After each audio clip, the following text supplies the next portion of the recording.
Assalamualaikum warahmatullahi wabarakatuh. Dalam pertemuan kali ini kita akan membahas mengenai bab 4 yaitu Kebangkitan Nasional dan Sumpah Pemuda. Adapun submaterinya yang pertama, sejarah lahirnya Kebangkitan Nasional dan Sumpah Pemuda. Yang kedua, nilai-nilai luhur dalam Sumpah Pemuda. Dan yang ketiga, Sumpah Pemuda dan kontribusi di era reformasi. Dan yang akan kita bahas yaitu sejarah lahirnya Kebangkitan Nasional dan Sumpah Pemuda. Pernahkah ada pengemis tua yang datang ke rumah kalian? Ia meminta makanan kepada kalian karena belum makan seharian. Kalian pasti merasa iba kepadanya. Tahukah kalian, pada masa penjajahan dulu, rakyat Indonesia banyak yang kelaparan karena sulit untuk mendapatkan makanan. Sejatinya Indonesia adalah negeri yang kaya dengan sumber daya alam. Berbagai bahan tambang tertimbun dalam perut bumi Indonesia.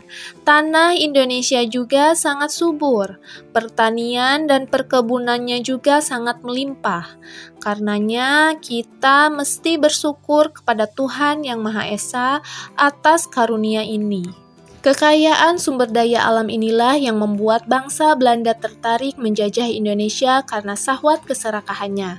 Selama masa penjajahan, penjajah Belanda menggeruk harta kekayaan negeri ini dan membawanya ke negeri mereka. Sementara rakyat Indonesia hanya dijadikan kuli dan terjebak dalam kebodohan dan kemiskinan.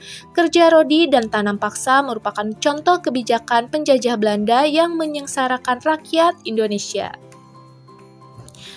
Di tengah perburukan sumber daya alam Indonesia oleh penjajah Belanda, ada beberapa politisi pemerintah kerajaan Belanda yang menyampaikan kritik. Mereka adalah Baron van Hövell, Frans van de Voet, dan Mr. van Deventer. Ketiganya menegaskan bahwa pemerintah kerajaan Belanda ikut bertanggung jawab atas kesengsaraan rakyat Hindia Belanda atau Indonesia.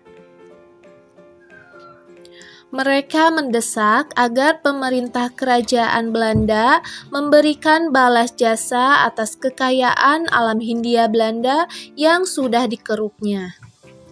Akhirnya, desakan politik itu mempengaruhi pemerintah kerajaan Belanda, sehingga pemerintah kerajaan Belanda itu mengeluarkan kebijakan politik etis atau politik balas budi pada September tahun 1901.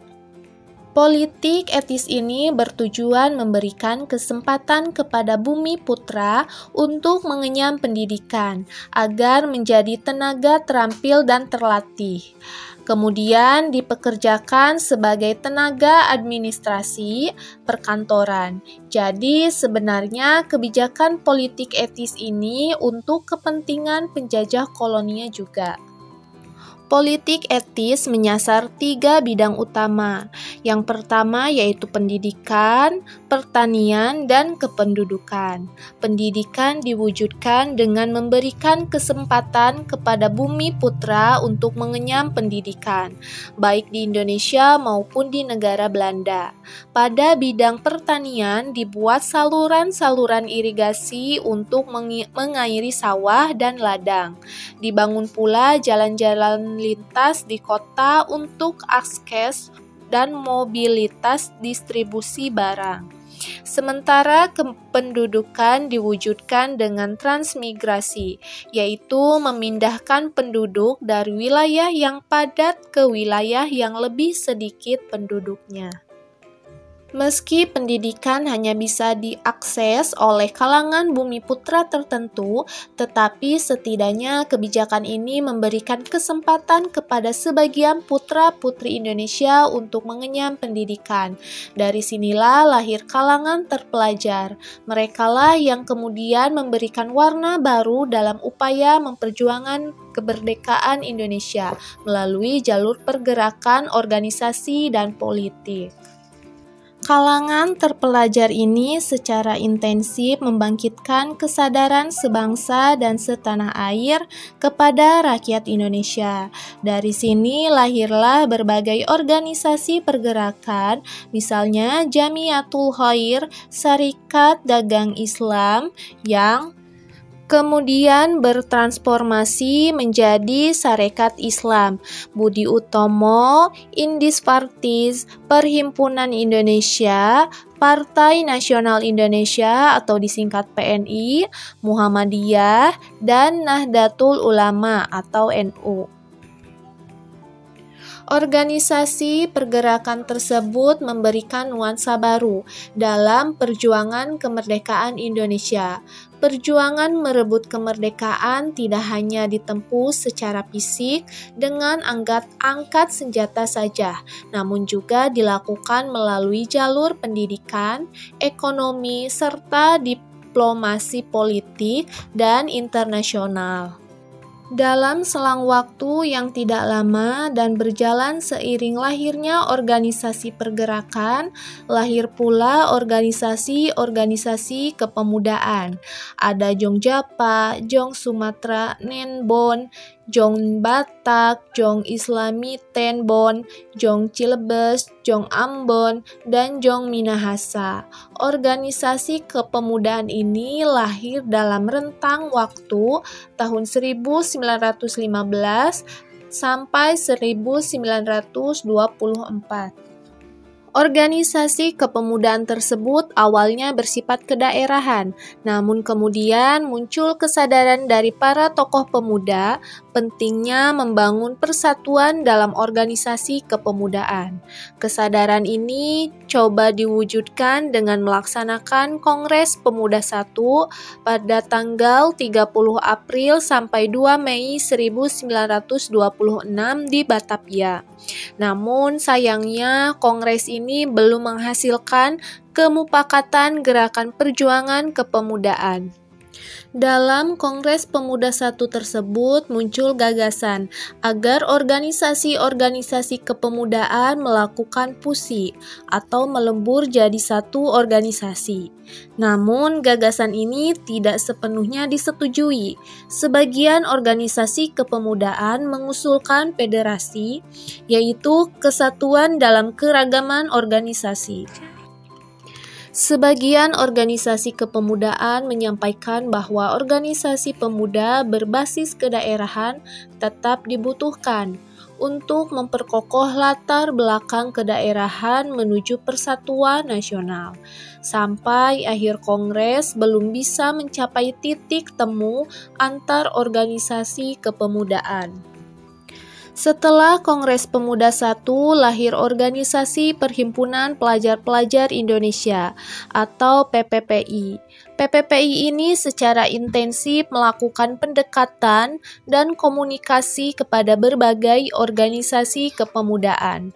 Tujuannya agar organisasi kepemudaan bersatu dalam garis perjuangan. Format fusi dan federasi menjadi tidak terlalu penting.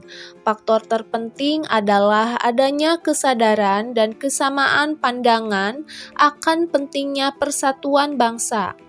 Pada akhirnya, disepakati akan digelar Kongres Pemuda II pada tanggal 27 sampai 28 Oktober 1928 di Batavia.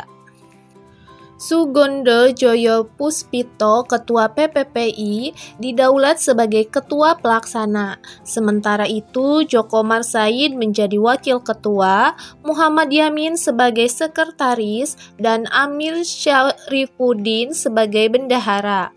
Pengurus inti tersebut dibantu oleh Johan Muhammad, Konco Sukono, Senduk, Johannes Leimena, dan Rohyani.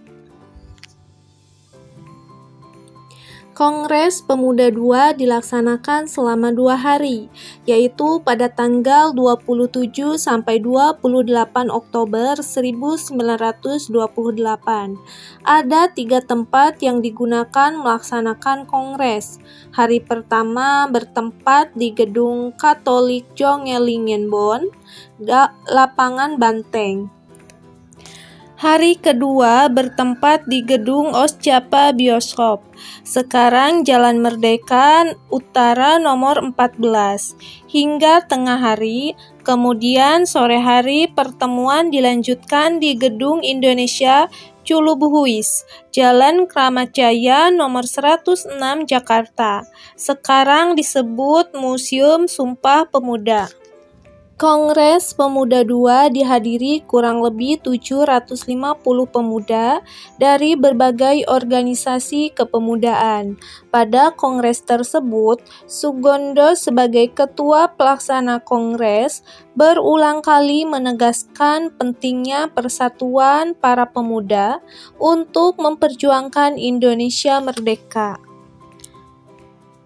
Selain isu pendidikan dan gerakan kepanduan, isu sentral Kongres Pemuda II adalah pentingnya membangun persatuan dan nasionalisme.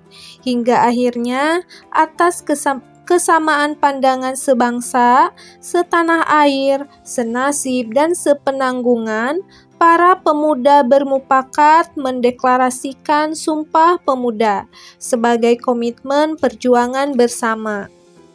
Naskah Sumpah Pemuda ditulis oleh Muhammad Yamin dan disetujui oleh Sugondo. Kemudian dibacakan di hadapan para peserta kongres. Deklarasi Sumpah Pemuda disambut dengan pekik semangat para pemuda. Pada kesempatan itu pula diperdengarkan pertama kalinya lagu kebangsaan Indonesia Raya karya W.R. Supratman. Lagu Indonesia Raya dinyanyikan hanya diiringi alunan biola, tetapi tetap syahdu. Terwujudnya persatuan bangsa Indonesia yang disimbolkan dengan Sumpah Pemuda merupakan karunia Tuhan Yang Maha Esa. Para pemuda ketika itu pun menyadari bahwa mewujudkannya persatuan adalah sebagian dari perintah agama. Spirit keagamaan ini semakin mendorong para pemuda untuk mewujudkan persatuan bangsa hingga lahirlah Sumpah Pemuda. Mungkin itu ya untuk pertemuan kali ini. Mudah-mudahan apa yang telah disampaikan dapat bermanfaat. Sampai bertemu di video selanjutnya. Wassalamualaikum warahmatullahi wabarakatuh. Bye-bye.